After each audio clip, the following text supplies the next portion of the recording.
الحمد للہ وکفا والصلاة والسلام علی سید الانبیاء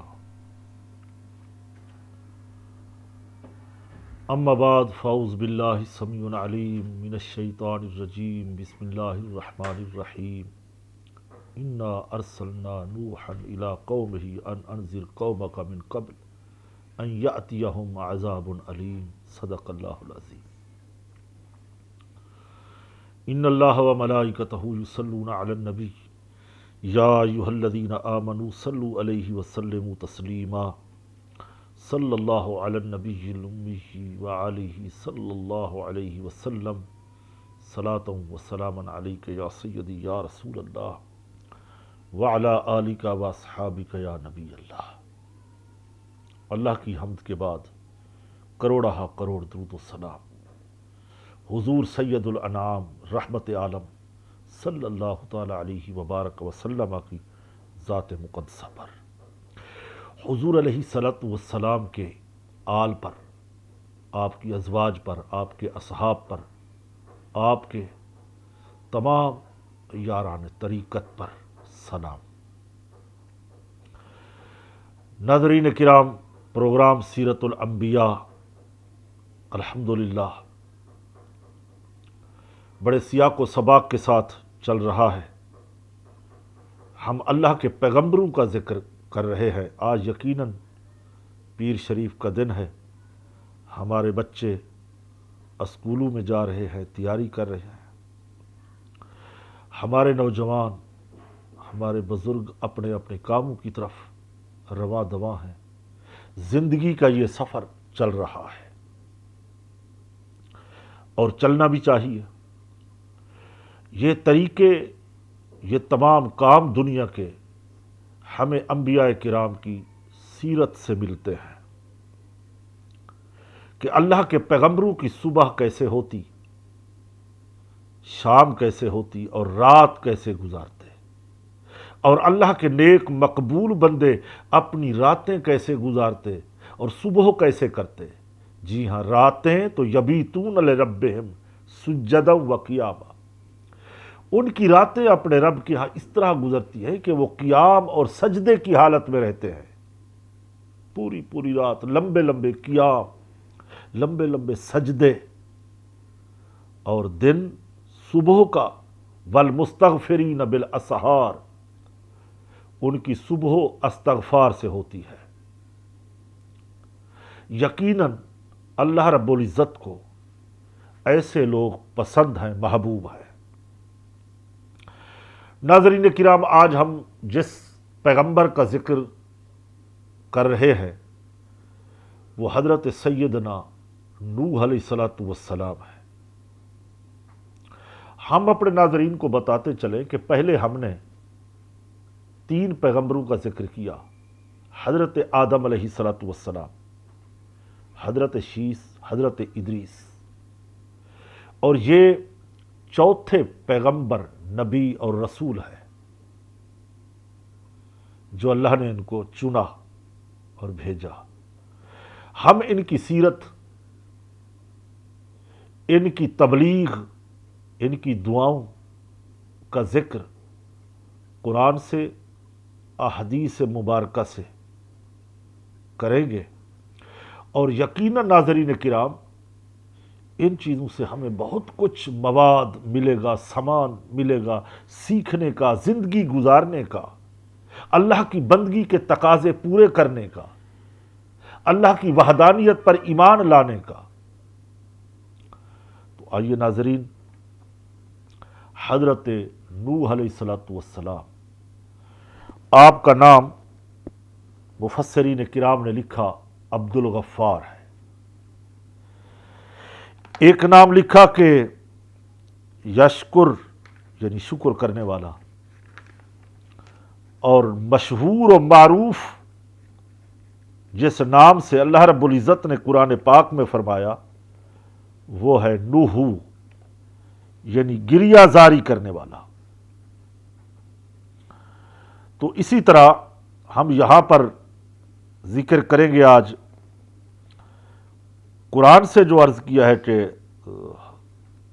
اخذ کریں، یعنی ان کا ذکر خیر کریں، استدلال کریں۔ چند صورتوں کے اندر حضرت نوح علیہ السلام کا اجمالی ذکر آتا ہے۔ بہت ساری صورتیں بھی ہو سکتی ہیں جو میرے مطالعے سے گزری ہیں، جو میری تحقیق ہے۔ سب سے پہلے سورہ اعراف کے اندر حضرت نوح علیہ السلام کا ذکر ہے۔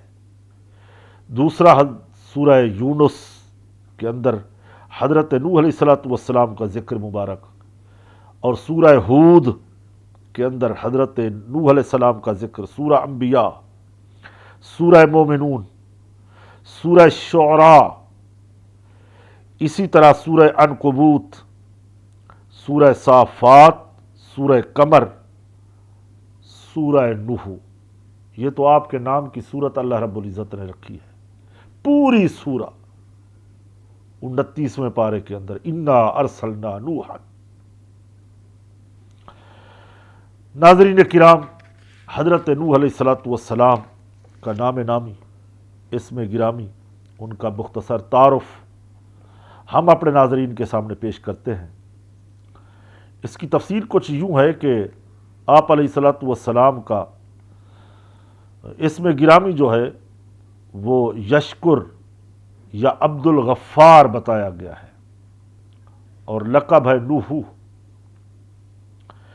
یہ لقب اسی لیے معروف اور مشہور ہوا کہ آپ اللہ کے خوف سے بہت گریہ زاری کرتے تھے، عاجزی، انکساری، اور اس طرح وہ کثرت کے ساتھ گریہ زاری کرتے کہ لوگوں نے آپ کو نوح کہنا شروع کر دیا، معروف ہو گئے ملائکہ میں، فرشتوں میں۔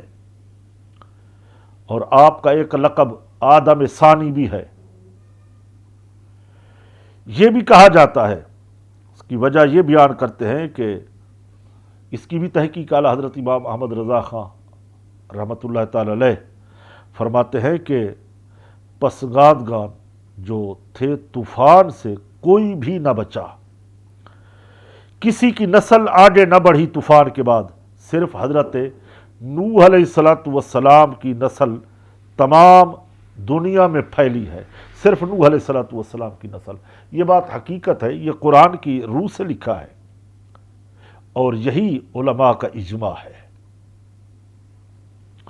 اللہ رب العزت ارشاد فرماتے ہیں وَجَعَلْنَا ذُرِّيَّتَهُ هُمُ الْبَاقِينَ، اور ہم نے اس کی اولاد باقی رکھی، کس کی؟ حضرت نوح علیہ السلام کی۔ تو ولادت کے متعلق ہم اپنے ناظرین کو بتانا چاہتے ہیں، ابن جریر اور دیگر نے لکھا، مورخین نے، کہ ایک قول کے مطابق حضرت نوح علیہ السلام کی ولادت وفات آدم علیہ السلام سے تقریباً 126 سال بعد ہوئی۔ اہل کتاب کی تاریخ کے مطابق ولادت نوح وفات آدم سے تقریباً 146 سال کا فاصلہ ہے۔ دیگر روایتوں میں بھی آتا ہے کہ ان میں سے 10 قرن کا فاصلہ ہے، جیسا کہ حضرت ابو امامہ وغیرہ صحابی رسول رضی اللہ تعالیٰ عنہ کا بھی ایک قول ہے۔ نبی کریم صلی اللہ علیہ وسلم کی حدیثیں بھی ہیں کہ حضرت آدم علیہ السلام اور حضرت نوح علیہ السلام کے درمیان کا کتنا فاصلہ ہے، تو نبی کریم صلی اللہ علیہ وسلم کی ان حدیث مبارکہ آپ فرماتے ہیں کہ 10 قرن، 1 صدی کا 1 قرن ہوتا ہے۔ اللہ اکبر۔ تو اسی طرح پھر ان کے بعد یعنی ہزاروں سال کا فاصلہ ہوگا، تو نوح علیہ السلام سے پہلے کے لوگ صدیوں تک زندہ رہتے تھے، یعنی اللہ رب العزت نے ان نبیوں کو، ان کی قوموں کو لمبی عمر عطا فرمائی تھی۔ ناظرین کرام، حضرت آدم علیہ السلام صائم الدہر، سبحان اللہ۔ حضرت عبداللہ بن عمر رضی اللہ تعالیٰ عنہ سے روایت ہے کہ وہ فرماتے ہیں کہ اللہ کے رسول صلی اللہ علیہ وسلم نے ارشاد فرمایا کہ حضرت نوح علیہ السلام سوائے عید الفطر اور عید الاضحیٰ کے دنوں کے علاوہ ہمیشہ روزہ رکھا کرتے تھے۔ یہ انبیاء کرام کا خاصہ بھی ہے۔ ہمارے کریم آقا صلی اللہ علیہ وسلم ہر پیر کو روزہ رکھتے تھے۔ پوچھا گیا یا رسول اللہ ایسا کیوں؟ فرمایا میری ولادت پیر کو ہوئی اور وہی پیر کے دن اتری ہے، قرآن کی پہلی آیت پیر کو نازل ہوئی، شکران نعمت کے لیے روزہ رکھتا ہوں۔ سبحان اللہ۔ اب ہم آتے ہیں، اللہ نے تمام نبیوں میں اوصاف، ان کے مقام، ان کی شانیں رکھی ہیں، تو ہم ذرا یہ بھی تھوڑا سا اپنے ناظرین کو بتانا چاہیں گے کہ حضرت نوح علیہ السلام میں اللہ رب العزت نے کیا خصوصیات رکھی، کیا اوصاف تھے۔ اللہ رب العزت نے بہت اوصاف سے حضرت نوح علیہ السلام کو نوازا تھا۔ قرآن کریم نے بیان فرمایا کہ حضرت نوح علیہ السلام اللہ تعالیٰ کے اعلیٰ درجے کے کامل ایمان والے بندوں میں سے ایک تھے، کامل ایمان والے۔ چنانچہ ارشاد ہوتا ہے انہو من عبادنا المؤمنین، یہ قرآن پاک، بے شک وہ ہمارے اعلیٰ درجے کے کامل ایمان والے بندوں میں سے تھے۔ کون؟ حضرت نوح علیہ السلام۔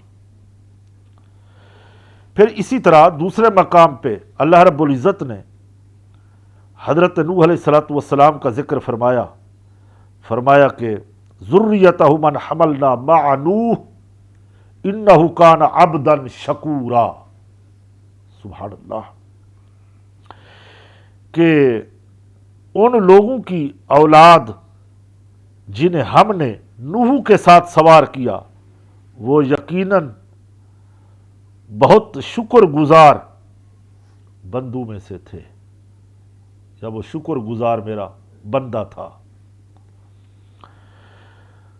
تو علامہ علی بن محمد المعروف حاضر رحم اللہ فرماتے ہیں حضرت نوح علیہ السلام کو بطور خاص شکر گزار بندہ کہنا اللہ عز و جل کا قرآن پاک میں یہ ایک خاصہ ہے۔ وہ فرماتے ہیں کہ وجہ یہ ہے کہ آپ علیہ السلام جب کوئی چیز کھاتے پیتے یا پہنتے، کپڑا اوڑھتے، چادر اوڑھتے، کوئی کام بھی کرتے تو آپ اللہ کی حمد بیان کرتے، اللہ کا شکر ادا کرتے۔ ناظرین، ہمیں بھی چاہیے کہ ہم پیغمبروں کی سیرت سے سیکھیں۔ آئینہ دیکھیں تو دعا پڑھیں، کنگھا کریں تو دعا پڑھیں، سرما آنکھوں پہ لگائیں تو دعا پڑھیں، نئے کپڑے پہنیں تو دعا پڑھیں، بیت الخلاء میں جائیں تو دعا پڑھیں، یعنی جانے سے پہلے، داخل ہونے سے پہلے دعا پڑھ لیں، اور اس کے بعد پھر دعا پڑھیں۔ یہ شکران نعمت ہوتا ہے، اللہ کی حمد ہوتی ہے کہ اس کا لاکھ لاکھ احسان ہے۔ پھر جب کھانے پہ بیٹھے تو کھانے کی دعا پڑھیں، پانی پیے تو بسم اللہ الحمدللہ پڑھ کے شروع کریں۔ یہی انبیاء کرام کا طریقہ ہے۔ اسی طریق پہ ہم چلیں گے تو یقیناً ہماری فلاح ہے، ہماری کامیابی ہے۔ تو اللہ رب العزت نے حضرت نوح علیہ السلام کے خاص جو اوصاف بیان کیے کہ وہ شکر ادا کرنے والوں میں سے تھے۔ حضرت نوح علیہ السلام کا شکر، اس سے بہت فائدے بھی ہیں اور اس بات کی بھی وہ دلالت کرتے ہیں کہ اللہ رب العزت نے ان کو فرمایا شکورا، یعنی کہ وہ دائمی شکر کرنے والے تھے، یعنی کہ جب ان کو نعمت ملی تو وہ شکر کر لیا اور باقی دنوں کے بعد پھر بیٹھ گئے، ایسا نہیں تھا۔ شکورن یعنی ہمیشہ دائمی، ہمیشہ ہمیشہ، روزانہ، ہر لمحہ ہر لحظہ شکران نعمت کرنے تھے۔ ناظرین کرام، یہاں وقت ہوا ہے ایک وقفے کا، انشاءاللہ ملتے ہیں ایک مختصر وقفے کے بعد۔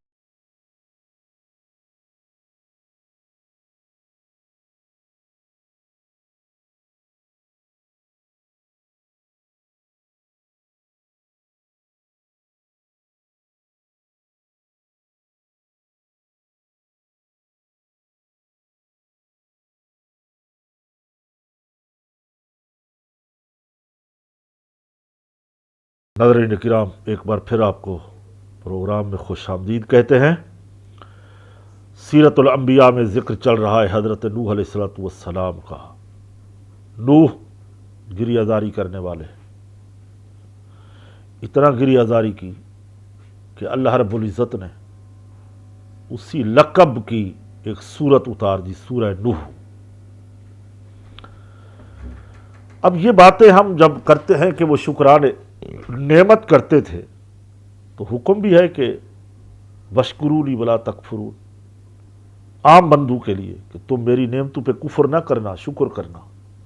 انبیاء تو ہدایت یافتہ ہوتے ہیں، انبیاء عارف باللہ ہوتے ہیں، ایک لمحے کے لیے ان سے گناہ سرزد نہیں ہوتا، معصوم ہوتے ہیں۔ تو یہاں ہم کچھ انعامات الہی کا ذکر کرتے ہیں جو اللہ رب العزت نے حضرت نوح علیہ السلام کو پر انعام و اکرام کی بارش فرمائی۔ تو فرماتے ہیں کہ وَجَعَلْنَاهُ ذُرِّيَّتَهُمُ الْبَاقِينَ، ہم نے اس کی اولاد کو باقی رکھا۔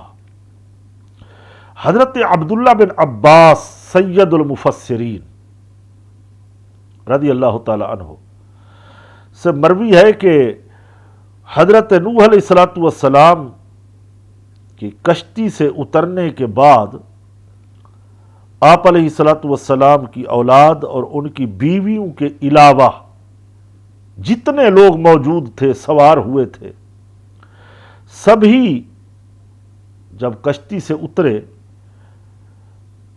ان کی نسل چلائے بغیر وہ ختم ہو گئے، یعنی فوت ہو گئے۔ تو آپ علیہ السلام کی اولاد سے دنیا کی نسلیں چلی ہیں۔ حضرت سمرہ رضی اللہ تعالیٰ عنہ جو صحابی رسول ہیں، ان کی جا بجا روایتیں ملتی ہیں، وہ فرماتے ہیں نبی انور صلی اللہ تعالیٰ علیہ وسلم نے ارشاد فرمایا کہ عرب والے لوگ سام کی اولاد ہیں، اور حبشی فرماتے کہ حام کی نسل میں سے ہیں، اور رومی یافس کی اولاد میں سے ہیں۔ عبرانی زبان کے الفاظ ہیں۔ تو یہ روایتیں ناظرین بالکل صحیح ہیں کہ صرف حضرت نوح علیہ السلام کی نسل نبوت اور کتاب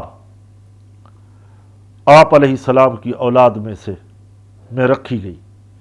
چنانچہ آپ علیہ السلام کے بعد جتنے نبی اور رسول مبعوث ہوئے، دنیا پہ بھیجے گئے، تو وہ سب نوح علیہ السلام کی اولاد میں سے تھے، اور تمام آسمانی کتابیں جو ہیں وہ بھی حضرت نوح علیہ السلام کی اولاد میں چلی ہیں۔ اسی لیے اللہ رب العزت ایک اور جگہ بھی قرآن پاک میں ارشاد فرماتے ہیں وَلَقَدْ أَرْسَلْنَا نُوحًا وَإِبْرَاهِيمَ وَجَعَلْنَا فِي ذُرِّيَّتِهِمَا النُّبُوَّةَ وَالْكِتَابَ، کہ بے شک ہم نے نوح اور ابراہیم کو بھیجا اور ان کی اولاد میں سے نبوت اور کتاب رکھی۔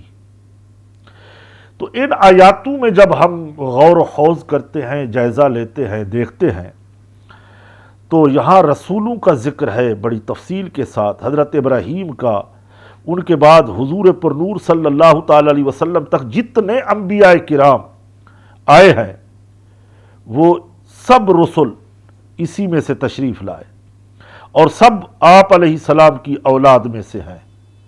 تو حضرت نوح علیہ السلام کی نسل میں سے جو نبوت چلی ہے، کتاب چلی ہے، وہ حضرت ابراہیم علیہ السلام کی اولاد میں بھی آئی ہے، اور انہی کا ذکر قرآن پاک نے فرمایا۔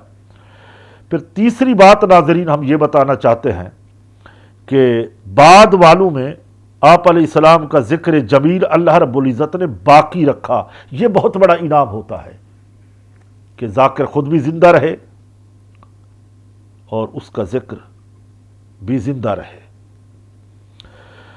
تو اللہ رب العزت فرماتے ہیں وَتَرَكْنَا عَلَيْهِ فِي الْآخِرِينَ، ہم نے بعد والوں میں اس کی تعریف باقی رکھی، یعنی نوح علیہ السلام کی تعریف کو جو قیامت تک لوگ آئیں گے، ہم نے اپنے اس پیغمبر کا ذکر باقی رکھا۔ تو بعد میں سے مراد جو ہے وہ نوح علیہ السلام کے بعد جو انبیاء کرام آئے ہیں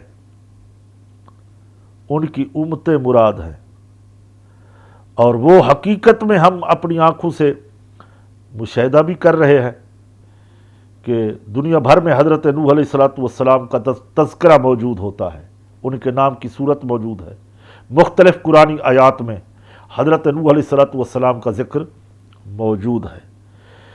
دیکھیں صرف انسان نہیں بلکہ فرشتے، جنات اور انسان سب نوح علیہ الصلوۃ والسلام پر قیامت تک سلام بھیجتے ہیں۔ قرآن پاک میں ہے، اللہ رب العزت ارشاد فرماتے ہیں سلام علی نوح فی العالمین، تمام جہان والوں میں نوح پر سلام ہو، یعنی دنیا میں جو گزرے ہیں ان میں حضرت نوح علیہ الصلوۃ والسلام پر سلامتی بھیجی جا رہی ہے، سلام بھیجا جا رہا ہے۔ تو یہ اللہ کا بہت بڑا خاص کرم ہوتا ہے، خاص انعام ہوتا ہے۔ تو آئیے ہم اس سے کچھ نصیحت حاصل کرتے ہیں حضرت نوح علیہ الصلوۃ والسلام کے ذکر پاک سے، کہ یہاں ایک ترغیب دلائی جا رہی ہے، شکر الہی، اللہ تعالیٰ کا شکر ادا کرنا اور روزہ رکھنے کی ترغیب دلائی ہے۔ وہ صیام الدہر تھے، دعائیں پڑھتے تھے۔ حضرت نوح علیہ الصلوۃ والسلام ہر سال میں اللہ تعالیٰ کا یا ہر حال میں شکر ادا کرتے، ہر دن، ہر لمحہ، ہر لحظہ، ہر دن رات، ہر حال میں رات دن جاگتے، اٹھتے، بیٹھتے اللہ تعالیٰ کی حمد ہوتی۔ چنانچہ ان کی زبان پر ذکر رہتا اللہ تعالیٰ کا، یہ اللہ تعالیٰ کی بڑی رحمت، اور حضرت نوح علیہ الصلوۃ والسلام کا ذکر خیر باقی رکھا۔ اس سے معلوم یہ ہوتا ہے کہ وفات کے بعد دنیا میں ذکر خیر کا باقی رہنا یہ اللہ تعالیٰ کی بہت بڑی رحمت ہے۔ ناظرین، آج کتنے سو سال گزر گئے حضرت نوح علیہ السلام کو، سلام علی نوح فی العالمین۔ جو بھی قرآن پڑھتا ہے آپ پر سلام بھیجتا ہے، جو تلاوت کرتا ہے وہ سلام بھیجتا ہے۔ کتنی صدیاں بیت گئی بزرگان دین کو وصال فرمائے ہوئے، ان کے مزاروں پہ، ان کی قبروں پہ قرآن پڑھا جا رہا ہے۔ امام علی مقام سید الشہداء حضرت امام حسین کو کتنی صدیاں بیت گئی، کربلا، مارکہ کربلا کو کتنا عرصہ ہو گیا، بدر والوں کو کتنے سال ہو گئے، کتنے سو سال، صدیاں بیت گئی، احد والوں کو۔ آج ان کے مزارات پہ جاؤ، لوگ یاد کر رہے ہیں، دعائیں پڑھ رہے ہیں۔ کیوں نہ پڑھیں؟ بدر میں فرشتے اترے ہیں، احد میں فرشتے آئے ہیں۔ جب اللہ رب العزت کے انعام و اکرام اس طرح ہوتے ہیں، پھر وہ کہتا ہے مجھ سے جب تم راستہ مانگو صراط مستقیم کا تو کہا کرو کہ اہدنا الصراط المستقیم، سیدھے راستے پہ چلا دے، راستہ ان لوگوں کا جن پر تو نے انعام کیا، انعم اللہ علیہم من النبیین والصدیقین والشہداء والصالحین وحسن اولئک رفیقا۔ ناظرین کرام، یقیناً ہمیں انبیاء کرام کی مبارک سیرت سے سیکھنا ہوگا، اسی میں ہماری دنیاوی اور اخروی زندگی بہتر ہو سکتی ہے، ہم اپنا ماضی، حال، مستقبل بہتر کر سکتے ہیں۔ حضرت نوح علیہ الصلوۃ والسلام کی دعوت و تبلیغ کا ذکر ہم کرتے ہیں، ارادہ یہی ہے، نیت یہی کی ہے، تفصیل کے ساتھ اس پیغمبر خدا کا ذکر کریں، ہمارے ناظرین کو فیض پہنچے اور فائدہ ہو۔ تو قوم نوح کی جو عملی زندگی تھی اس کا ذکر بھی، اور حضرت نوح علیہ الصلوۃ والسلام کی طرف سے جو قوم کو توحید کی دعوت دی گئی اس کے بارے میں بھی ہم ذکر کرنا چاہتے ہیں۔ انسانوں کی بت پرستی کی ابتدا ہوئی تو ذرا اس کا جائزہ لیتے ہیں کہ یہ شرک کیسے کرنے لگے۔ 3 نبی پہلے گزرے ہیں، چوتھے نبی یہ آئے ہیں۔ آدم علیہ الصلوۃ والسلام کے زمانے میں انسانیت کا پہلا قتل ہوا، حسد کا سلسلہ شروع ہوا، عشق مجازی کا آغاز ہوا۔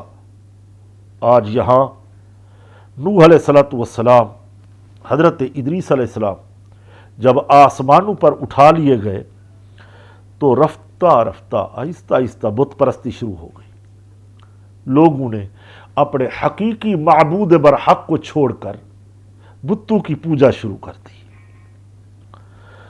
اور لوگوں کے لیے بتوں کے ساتھ ساتھ ود اور یاغوث، یعوق، نصر کے ناموں جیسے بت بنا لیے، خدا بنا لیے، مصنوعی خدا، ان کی پوجا پاٹ شروع کر دی۔ اور یہ بت جو تھے، 5 بت تھے، مفسرین کرام فرماتے ہیں ان کی رہنمائی شیطان نے کی تھی۔ شیطان نے اسی کام پہ لگایا، بت پرستی پہ۔ قرآن کریم میں ان کا ذکر کیا گیا کہ بتوں کی پوجا کا جو پس منظر ہے اس کو حضرت عبداللہ بن عباس رضی اللہ تعالی عنہ ایک تفصیل کے ساتھ ارشاد فرماتے ہیں۔ وہ فرماتے ہیں یہ بت حضرت نوح علیہ الصلوۃ والسلام کی قوم کے کچھ نیک آدمیوں کے نام پر رکھے گئے تھے۔ ان کے کچھ نیک آدمی تھے، ان کا انتقال ہوا، وصال ہوا، تو وہ ایک جب فوت ہوئے تو لوگ بڑے غمگین ہوئے، یاد کرتے، تو یہاں شیطان نے چلاکی کی۔ یہ بڑا ازلی دشمن ہے، انسانیت کا دشمن، یہ مکار ایک نیک بزرگ کی شکل دھار کے آیا اور کہنے لگا کہ میں تمہیں ان کی تصویر بنا کے دے دیتا ہوں، تم اس کو دیکھ لیا کرو، ان کو سامنے رکھ کے عبادت کر لیا کرو۔ وہ تصویریں بنائیں اور یہ بت بنا کے ان کو مسجد کے ایک کونے میں رکھ دیے۔ کچھ دنوں کے بعد انہوں نے اس کی پوجا شروع کر دی، ان نمازیوں نے، وہ جو مسجد میں آتے تھے۔ بت پرستی، شرک، اللہ کا شریک ٹھہرانا، سب سے بڑا گناہ کبیرہ جو ہے، مفسرین کرام، قرآن پاک فرماتا ہے گناہ کبیرہ وہ شرک کرنا ہے، خدا واحد کا شریک ٹھہرانا ہے۔ تو حضرت نوح علیہ الصلوۃ والسلام کی پھر بعثت ہو گئی، اس کا ہم ذکر کر لیتے ہیں۔ کفر و دلالت یعنی گمراہی کے گھپ اندھیروں کے اندر حضرت نوح علیہ الصلوۃ والسلام ان لوگوں کو ہدایت اور رہنمائی کے لیے بھیجے گئے۔ تو اللہ تعالیٰ نے حضرت نوح علیہ الصلوۃ والسلام کو رسول بنا کر اس قوم میں بھیجا جو بت پرستی کر رہے تھے، جو شرک کر رہے تھے۔ اس وقت مفسرین کرام نے لکھا ہے، حضرت عبداللہ بن عباس فرماتے ہیں کہ حضرت نوح علیہ السلام کی مبارک عمر شریف 40 سال کی تھی۔ یقیناً یہ جب حکم الہی آیا تو حضرت نوح علیہ الصلوۃ والسلام نے اس کی تعمیل فرمائی۔ حضرت نوح علیہ الصلوۃ والسلام کو اللہ تعالیٰ نے یہ حکم دیا کہ وہ اپنی قوم کو عذاب الہی سے ڈرائیں، اور وہ لوگ ایمان نہ لائیں تو ان پر دنیا میں خوفناک ایک عذاب آئے گا۔ اس عذاب کا ذکر قرآن پاک نے فرمایا۔ اللہ فرماتے انا ارسلنا نوحا الی قومہ ان انذر قومک من قبل ان یاتیہم عذاب علیم، بے شک ہم نے نوح کو اس کی قوم کی طرف بھیجا اس وقت سے پہلے وہ اپنی قوم کو ڈرائیں کہ ان پر دردناک عذاب آ جائے۔ پہلے توبہ کر لیں، جب عذاب آ جائے گا پھر توبہ قبول نہیں ہوتی۔ ناظرین کرام، بڑا دلچسپ حضرت نوح علیہ الصلوۃ والسلام کی تبلیغ اور اللہ کے حکم کی تعمیل کا ذکر ہو رہا ہے، مگر ہم ملتے ہیں انشاءاللہ ایک مختصر وقفے کے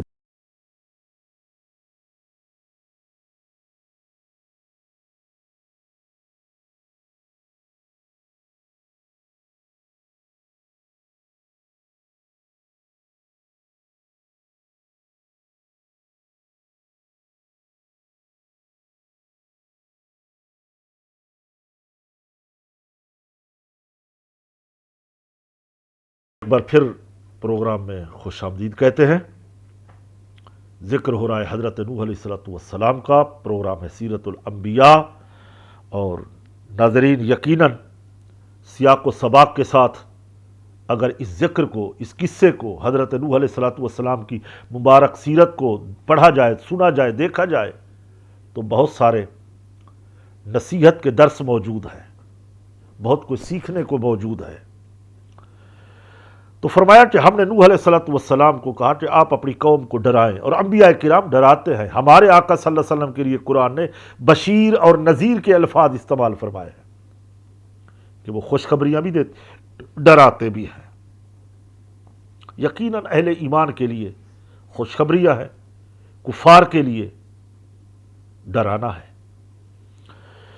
حضرت نوح علیہ السلام نے اللہ عز و جل کے حکم کی تعمیل میں قوم سے فرمایا کہ اے میری قوم، میں تمہیں اللہ تعالی کے عذاب سے بہت واضح انداز میں، کھلے انداز میں خبردار کرتا ہوں اور ڈر سناتا ہوں، اور تمہیں کہتا ہوں کہ اللہ تعالیٰ کی وحدانیت کا اقرار کرو، شرک نہ کرو، خدا کے غضب کو دعوت نہ دو، غضب سے بچنے کے لیے اس کی نافرمانی سے دور رہو، اس کی نافرمانی سے باز آ جاؤ، گناہ کو گناہ سمجھو، آخرت کی سوچو۔ اگر تم نے میرے احکام کی تعمیل کی اور میرے لائے ہوئے دین کی تصدیق کی تو اللہ تعالیٰ تمہارے گناہوں کو بخش دے گا اور تمہیں عذاب سے بھی محفوظ رکھے گا۔ یہ پیغام اللہ تعالیٰ کا اللہ کے پیارے پیغمبر حضرت نوح علیہ السلام نے پہنچایا۔ پھر قرآن پاک ایک جگہ اور ارشاد فرماتے ہیں، یا قومی انی لکم نذیر مبین ان اعبدوا اللہ واتقوہ واطیعون یغفر لکم من ذنوبکم ویؤخرکم الی اجل مسمی ان اجل اللہ اذا جاء لا یؤخر لو کنتم تعلمون۔ سبحان اللہ۔ اے میری قوم، بے شک میں تمہارے لیے کھلا ڈر سنانے والا ہوں۔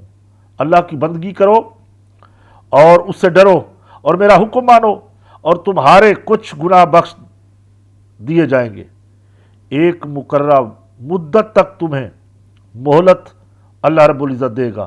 بے شک اللہ کی مقررہ مدت جب آ جائے تو اس سے پیچھے وہ وقت نہیں جاتا۔ ایک وقت مقرر ہے، وہ پورا ہو گیا۔ اگر تم نے توبہ نہ کی تو یقیناً تمہارا پچھتاوا ہوگا، تمہارا حشر جو ہے وہ بہت برا ہوگا۔ ناظرین کرام، جب اس پیغمبر خدا نے یہ پیغام اللہ تعالیٰ کی وحدانیت کا، الوہیت کا پیغام پہنچایا، قوم نے بڑا برا سلوک کیا۔ آئیے اس شرک کرنے والی قوم کے معاملات کو دیکھیں، جو رویہ رکھا اپنے پیغمبر کے ساتھ، ذرا اس کا بھی جائزہ لیں۔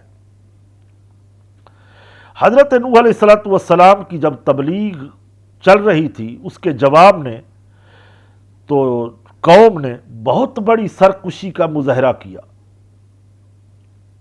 آپ علیہ السلام کو کہا تم جھوٹے ہو معاذ اللہ، پیغمبر کو جھوٹا قرار دیا، کذبتا کہا، اور توحید کو ماننے سے انکار کر دیا، شرک کو چھوڑنے سے انکار کر دیا۔ اس کے علاوہ یہاں تک بھی بات نہیں رکی، بلکہ دھمکیاں دی گئیں نوح علیہ السلام کو کہ اگر تم اپنے واعظ و نصیحت اور دین کی دعوت سے باز نہ آئے تو ہم تمہیں معاذ اللہ پتھر مار مار کر قتل کر دیں گے، شہید کر دیں گے۔ اس طرح کی بیہودہ باتیں کرنے لگے۔ جاہلیت تھی، دلالت، گمراہی میں یہ گھرے ہوئے تھے۔ پھر یہاں تک کہ وہ اس کا انکار، تکذیب اور دھمکیوں کے ساتھ حضرت نوح علیہ السلام کی شان میں گستاخانہ جملے کہنے لگے۔ جی ہاں، انبیاء کرام کی شان میں گستاخیاں کرتے تھے، جملے کستے تھے۔ وہ کیا تھے؟ وہ کہنے لگے معاذ اللہ، یہ تو پاگل ہے۔ جیسے ہمارے آقا صلی اللہ علیہ وسلم کو کافروں نے، مشرکین مکہ نے مجنون کہا نا، تو یا نوح علیہ السلام کا ذکر پاک ہو رہا ہے، ان کی قوم نے ان کو پاگل کہا، علیاذ باللہ۔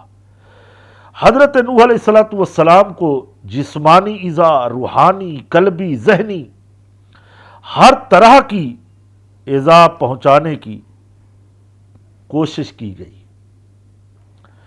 اسی طرح حضرت نوح علیہ السلام کو اللہ رب العزت نے اولو العزم پیغمبر کہا، یعنی انتہائی باہمت رسول تھے، ہمت والے رسول۔ اسی کو اولو العزم پیغمبر کہا جاتا ہے جو ہمت والا ہو، مقابلہ کرے۔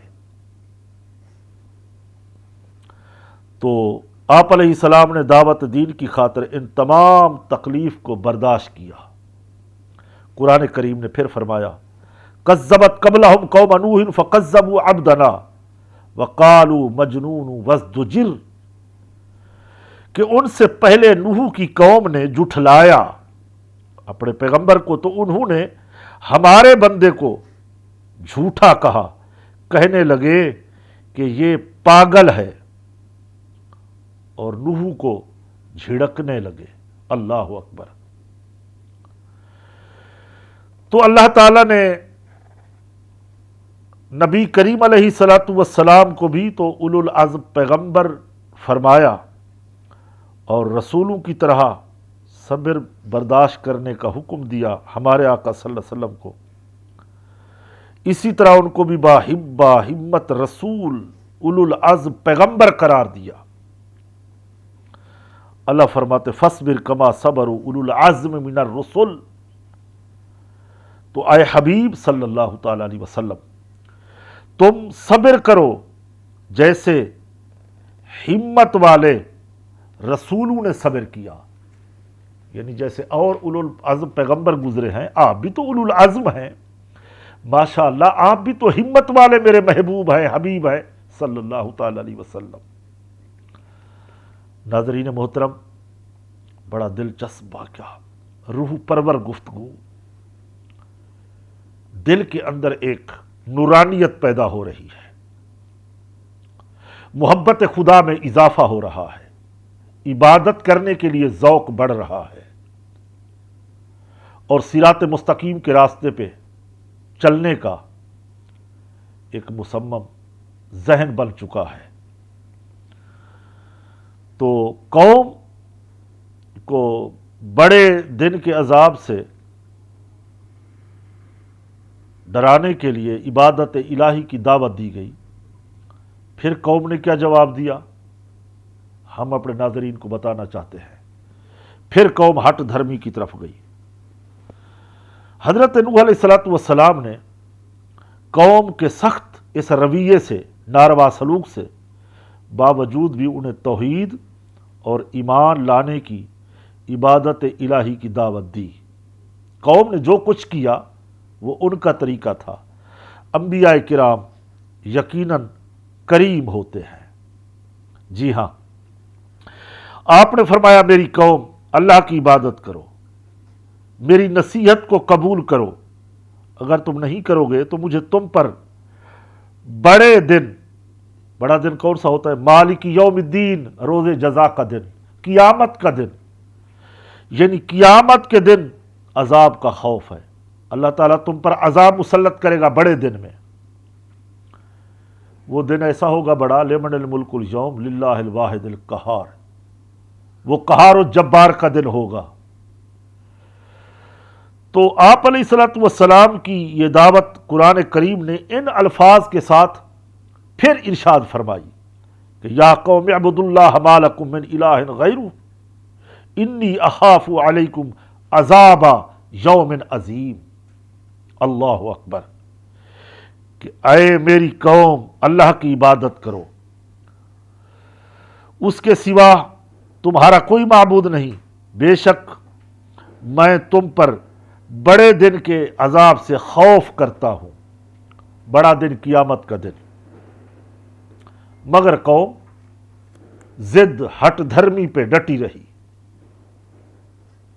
بتوں سے محبت کرتے، خدا کی محبت کو چھوڑ دیا، شرک کرتے تھے، گناہ کرتے تھے، دل سیاہ ہو چکے، اللہ کے سچے نبی کی دعوت پر لبیک نہیں کہا۔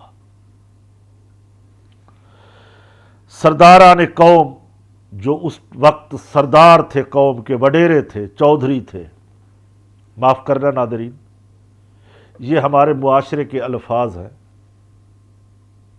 قرآن نے بھی ان سرداروں کا ذکر کیا ہے، اور یہ معاشرے میں، ہر معاشرے میں ایسے سردار ہر زمانے میں پائے جاتے ہیں۔ حضرت نوح علیہ السلام چونکہ قوم کے اجتماعی طریقے سے انحراف کرتے تھے، خلاف تھے، سادے لفظوں میں کہہ دوں کہ جس کو جمہوریت کہتے تھے، جو اکثریت کی رائے تھی، اس کے وہ خلاف تھے، حضرت نوح علیہ السلام۔ تو ان سرداروں کو یہ بات بھی ناگوار تھی، تو مزید انہوں نے کہا کہ قوم کو کہ تم باز رہو، صرف اللہ تعالیٰ کی عبادت کرو اور اللہ کو مانو، اسی طرح تم بچ سکتے ہو۔ تو سرداروں نے کیا جواب دیا؟ اِنَّکَ لَنَرَاکَ فِی ضَلَالٍ مُبِینٍ۔ یہ سردار کہہ رہے ہیں، قرآن پاک نے اس کی منظر کشی فرمائی ہے۔ سردار کہنے لگے کہ بے شک ہم تمہیں کھلی گمراہی میں دیکھتے ہیں۔ واہ، کیا عجیب منطق ہے، پیغمبر کو گمراہ کہہ رہے ہیں، جو ہدایت کا سر چشمہ بن کے آتے ہیں، جن پیغمبروں کو دیکھنے سے ہدایت ملتی ہے، چہرے کو دیکھ کے صحابی بنتے ہیں، ولی بنتے ہیں، غوث کتب ابدال، فیض چلتا ہے۔ اتنا طوفان بدتمیزی کہ اپنے پیغمبر کو کہہ دیا ان سرداروں نے، چودھریوں نے، وڈیروں نے کہ ہم تمہیں گمراہ دیکھتے ہیں، کہ تم قوم کی اجتماعیت کے خلاف ہو، جو ہم پوری قوم کام کر رہے ہیں وہ کام غلط ہے، ایک اکیلے آپ کا کام صحیح ہے۔ یہ تو جمہوریت کے خلاف ہے صاحب، یہ تو غلط ہے جو ایک اکیلا آدمی کھڑا ہو اور وہ کہے کہ قولوا لا الہ الا اللہ، کہ تم سب کہہ دو اللہ ایک ہے، اور ادھر سے جواب میں یہ بات کی جائے، بکواس کی جائے پیغمبر کے بارے میں کہ یہ پیغمبر گمراہ ہے۔ اللہ اکبر۔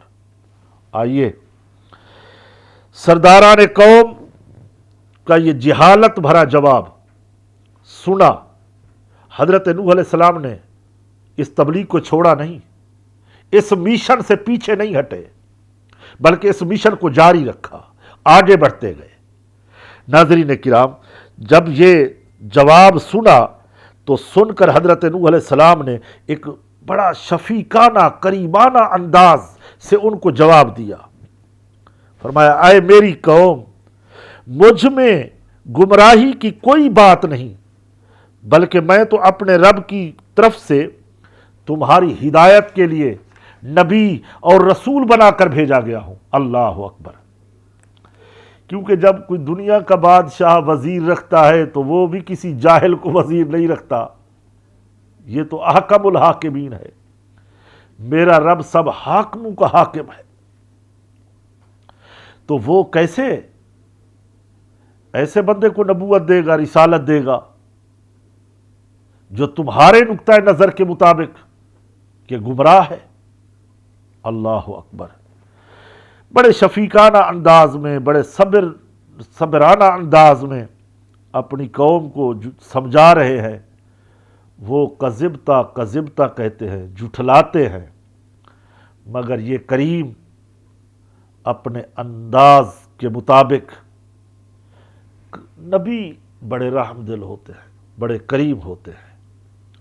ناظرین کرام، آج اسی کرم کا واسطہ دے کے ہم آپ کے لیے، ناظرین کے لیے، پوری امت مسلمہ کے لیے دعا کریں گے سیرت الانبیاء پروگرام میں، اور انشاءاللہ تعالی آپ بھی ناظرین کرام ہمیں دعاؤں میں یاد رکھیں گے اور دعاؤں میں ساتھ دیں گے، آمین کہیں گے۔ آمین کے معنی ہوتے قبول فرما، تو اللہ تعالی ہماری دعا کو قبول فرمائے گا۔ الحمدللہ رب العالمین، والصلاة والسلام علی سید الانبیاء والمرسلین۔ اے ساری کائنات کے مالک خالق رازق اللہ، اے معبود برحق ازلی ابدی حی و قیوم مولا، ہماری دعا کو بارگاہ میں قبول فرما۔ مولا تجھے امام زین العابدین بیمار کا صدقہ واسطہ، جو دنیا میں بیمار ہیں تمام کو شفائے کاملہ عاجلہ عطا فرما۔ اللہ جو دکھی ہیں، پریشان ہیں، ان کے دکھ پریشان دور فرما۔ جو غربت و افلاس کی چکی میں پس رہے ہیں، اللہ انہیں رزق حلال عطا فرما۔ جو نوجوان بے روزگار ہیں، اللہ انہیں رزق روزی میں برکتیں عطا فرما۔ ملک پاکستان کی حفاظت فرما، اندرونی بیرونی خطرات سے محفوظ فرما۔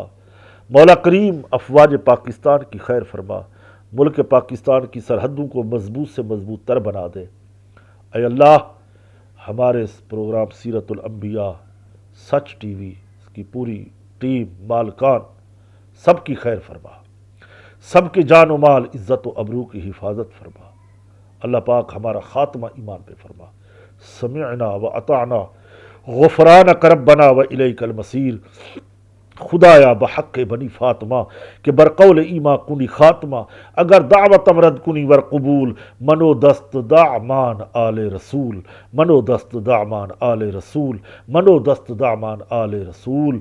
سبحان ربک رب العزت عما یصفون، والسلام علی المرسلین، والحمد للہ رب العالمین۔